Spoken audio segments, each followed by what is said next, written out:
So I saw the first episode of Kamen Rider Zeztz tonight, and I have to say, it kind of blows my mind that this was through an official, actually sanctioned by Toei for Western US audiences, simulcast stream. That's something that probably would have never happened a few years ago. So the fact that we're getting an official simulcast through legitimate means blows my mind.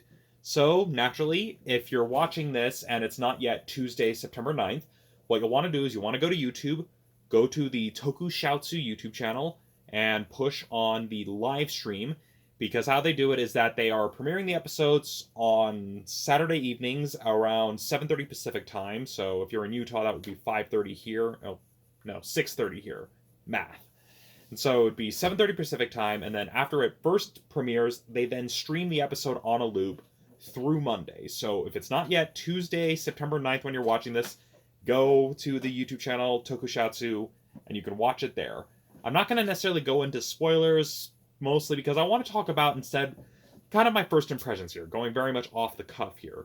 So, with the basic premise of Kamen Rider Zeztz, it is definitely different from how the advertisements made it look, but I kind of like that. I kind of like how it played with our expectations here, since Kamen Rider Zeztz in concept is essentially what you would get if you decided to explore Inception through a tokusatsu lens, since it specifically talks about lucid dreaming. And we're given a pretty compelling main character, Baku Yorozu, a typical down on his luck. I'm not sure if he technically qualifies as a NEET, but this episode does establish that he has yet to hold down a job. And so you have someone who's kind of down on his luck, but has an idealized version of himself that he likes to escape to in his dreams, and it specifically mentions that he's capable of lucid dreaming, which comes into play later on. And then naturally you've got a bit of a supernatural detective angle to this as well, so kind of in the same level of Shin Megami Tensei, almost. And so you've got these supernatural elements, but it's very much centered around dreams specifically, so almost kind of like Akiba Ranger, but if it was actually serious. So the premise and this first episode, it's got me hooked, first and foremost. And it's nice to watch something that knows how to get to the point in introducing its premise. Of course, it's a Kamen Rider show, it's a yearly tokusatsu show. Toei and Ishinomori Productions pretty much have that down to a science of, okay, we gotta establish who the character is, establish our gimmick, and get moving. And, well, they've done it. And so I'm genuinely curious to see how this develops, especially with the way the episode ended, because it's actually pretty cool. And so it very much is your standard tokusatsu fare with well-produced action scenes where it isn't over-reliant on CGI. Yeah, it's there, but you can tell that they still make sure that there's a good, solid action choreography to build on top of that, which is something that a lot of Hollywood movies could take notes from. And so that was also pretty engaging to watch, and I especially like how this show is skewing older, but not too older. It very much is aiming for more of a teenage audience here, whereas the past number of Rider seasons, kind of towards the tail end of the Heisei era, leading into the Reiwa era, have very much skewed younger, particularly in the wake of the Tohoku earthquake in 2011. And so we're now kind of starting to see it skewing a bit older, but still giving us a protagonist that isn't an edgelord or isn't needlessly morally gray. It's nice to have this more adult-angled premise, but still given a compelling protagonist who genuinely wants to do good, because that makes for good storytelling.